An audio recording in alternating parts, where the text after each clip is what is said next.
Hello book nerds, I'm Kim. Welcome to Bookshelf Bunny. Today we will be talking about 30 Days of Night, Volume 3, Return to Barlow.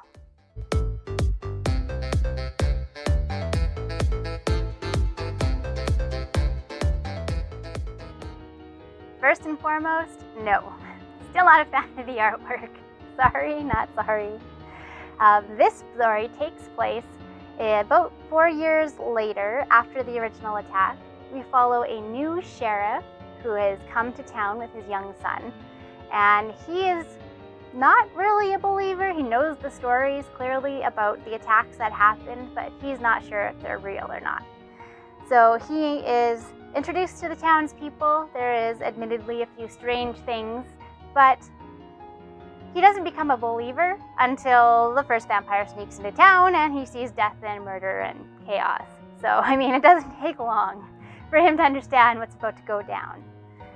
In this particular story, the vampires are bent on taking out Barlow. They feel that they can right things for, vampire morality if they wipe out the citizens of Barlow, Alaska, once and for all.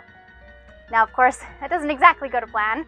The people of Barlow are used to these attacks by now, so we get the impression that over the last few years, the residents of Barlow have had mini attacks. They're no strangers to vampires coming to kill them during 30 days of the sun gone forever. So they're armed to the teeth. They have UV lights everywhere lighting things up, and they have protocols. And it's organized. These guys aren't taking any crap. So that's exciting. We once again meet our mysterious vampire lover from the second book. Our mysterious vampire lover kind of helps defend Barlow in a undercover kind of way through, sneaky vampire means. We don't see a lot of the old characters brought back into this story. We kind of hear about them. For example, the sheriff apparently moves into Stella and Eben's house. So his son finds some interesting things and kind of puts two and two together. But that's really about it for them. Until the end, I won't lie, there's kind of a little bit of a twist. It's not exactly unpredictable after you see how the second book ends, but I don't want to give you spoilers. You'll just have to read it and see how that works out. Overall, the story development in this one was exciting. Again, the pacing wasn't quite where I'd like it to be.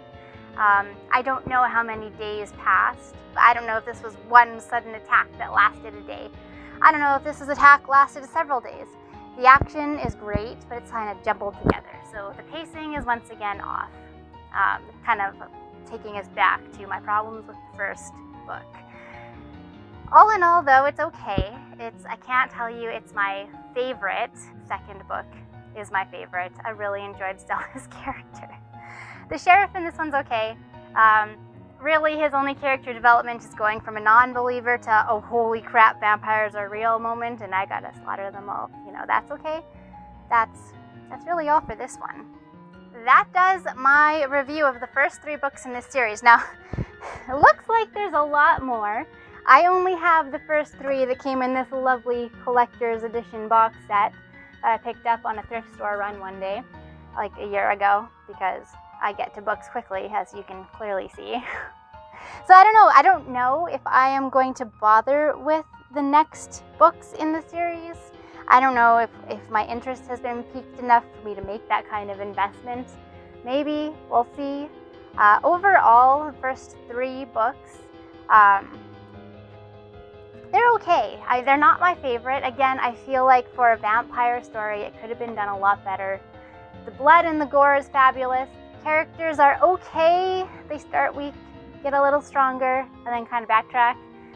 But all things considered, it's an entertaining story, and I would suggest picking it up if that's your kind of thing. Clearly, vampires are my kind of thing. The way I am. I'd love to hear from you in the comments. Have you read this series? Have you read any of the others that come in the series? Can you make a recommendation to me? Can you kind of push me in that direction? Or do you suggest I stay away? I'd love to hear from you. Let me know. That's it for me, book nerds. Thanks for watching, and as always, happy reading. Before I forget,